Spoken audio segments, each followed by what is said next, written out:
ময়মনসিংহে আজ বাংলাদেশ জাতীয়তাবাদী ক্ষুদ্র জাতিগোষ্ঠী দলের জাতীয় প্রতিনিধি সমাবেশ অনুষ্ঠিত হবে। নগরীর টাউন হল মিলনায়তনে অনুষ্ঠিত সমাবেশে এতে দেশের ৩৪টি জাতিগোষ্ঠীর ১,০০০ প্রতিনিধি অংশ নেবেন। সমাবেশে প্রধান অতিথি হিসেবে ভার্চুয়ালি বক্তব্য রাখবেন বিএনপির ভারপ্রাপ্ত চেয়ারম্যান তারেক রহমান। বিশেষ অতিথি হিসেবে উপস্থিত থাকবেন বিএনপির মহাসচিব মির্জা ফখরুল ইসলাম আলমগীর।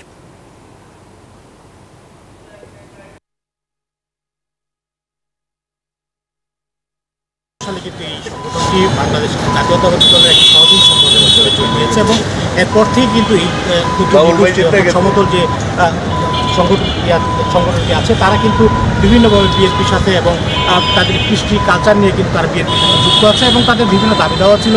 এই দাবি দাওয়াও কিন্তু যেহেতু বিএনপি এখন সুবিধাজনক সময় আছে সেহেতু তাদের দাবি দেওয়া কিন্তু বেড়েছে, সেইগুলো নিয়ে আমরা আজকে হয়তো কথা হবে। এছাড়াও কিন্তু আজকে এখানে মনোজ্ঞ সাংস্কৃতিক অনুষ্ঠান থাকবে তাদের। আমরা একটু জানার চেষ্টা করব বিএনপির যিনি সাংগঠনিক সম্পাদক আছেন তার কাছে একটু জানার চেষ্টা করবো যে কী প্রোগ্রাম, এই প্রোগ্রামে আসলে আপনাদের মূল উদ্দেশ্যটা কী এবং জাতীয়ভাবে কেন ময়মনসিংহে করা হচ্ছে। আবহাওয়া ধন্যবাদ আপনাকে। আপনারা জানেন যে ক্ষুদ্র জাতিগোষ্ঠী তারা বাংলাদেশি জাতীয়তাবাদের ভিত্তিতে মহান স্বাধীনতার ঘোষক শহীদ রাষ্ট্রপতি জিয়াউর রহমানের আদর্শ উদ্দেশ্যে অনুপ্রাণিত হয়ে এই দলের জন্মলগ্ন থেকে তারা কাজ করছে। আমরা অত্যন্ত গুরুত্বের সাথে যে এই সমতল ভূমিতে যে 12টি জেলায় তারা বসবাস করে তাদেরকেও আহ্বান জানিয়েছে।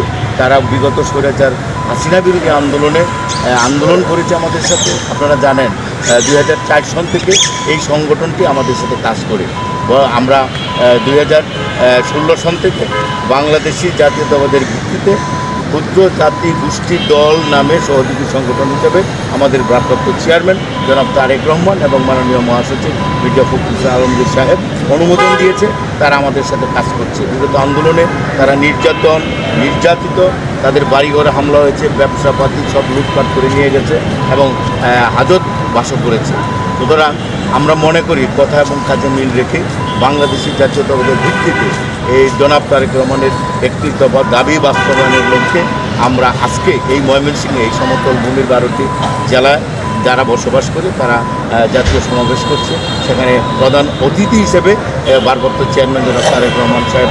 সমস্যার কারণে একটু আপনাকে থামাতে হচ্ছে। শুনছিলেন আপনি কথাগুলো, তাদের আশা নিরাশা দোলাচল। আজকে হয়তো তারেক রহমানের সাথে ভার্চুয়ালি কথা বলবেন এবং এখান থেকেই তাদের বিষয় সম্পর্কে অনেকটা স্পষ্ট ধারণা পাওয়া যায় এবং সামনের ভোট নিয়ে এটিও একটি পজিটিভ কিছু ফেলবে বলে ধারণা করছেন বিএনপির স্থানীয় নেতৃবৃন্দ। তো এই ছিল ময়মনসিংহ থেকে আমার কাছে সর্বশেষ খোঁজখবর। ফিরছি স্টুডিওতে।